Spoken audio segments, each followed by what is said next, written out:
Hey everyone, happy spring and welcome to a brand new Truman Tech Break. Today I wanted to talk a little bit about the current protections we have of our email systems on campus and some good practices you can take to ensure you're not actually missing out on any vital email on your own. I know that during my time working at Truman, malicious email has gone from being painfully obvious and barely coherent to extremely convincing and insidious, sometimes even masquerading as correspondence from one of our own colleagues on campus. Now, some of this stuff does get through occasionally, but much of that is just the tip of the iceberg. Truman does have protections to prevent us from bad actors in our inboxes, appropriately named Barracuda, like my handsome friend over here, given how it hunts down phishing scams. The protection acts as a quarantine of our inboxes. Now, in trying to protect us from dangerous email, Barracuda does sometimes also quarantine email that was supposed to get to us. So let me briefly walk you through how you can recover email from Barracuda if you think you're missing it. Okay, so I've gone to barracuda.truman.edu and it's going to have me sign in with my Truman credentials, which I've already put in, and I will put sign in. And it'll take just a second. And here we go. Okay, so here you see my quarantine inbox. I've cleaned it up a little bit already. But I've got email here that is either blocked by Barracuda because it is malicious or just because Barracuda thought maybe it is. So I've got a couple options. I can either hit this blue deliver button to deliver the mail to my inbox and out of the Barracuda quarantine.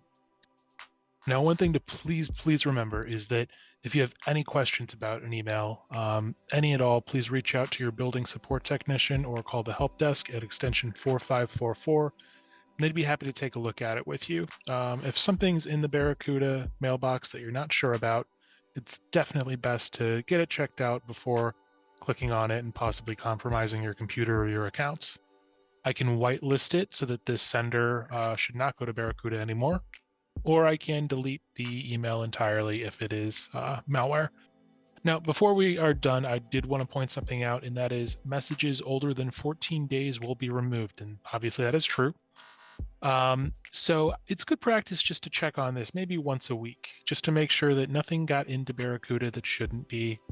Because otherwise, the message will be deleted and you may miss out on something that you should have seen. Okay, a couple more things to look at here.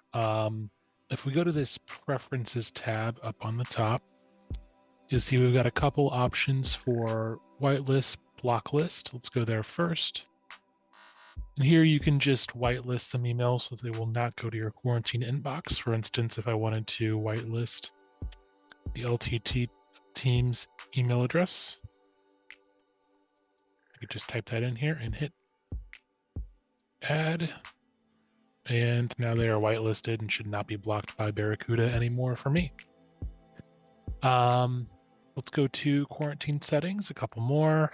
And what I want to talk about here is the quarantine notification. You can put in your email here and just get a little bit more customization on when you get notifications about your emails being blocked by Barracuda.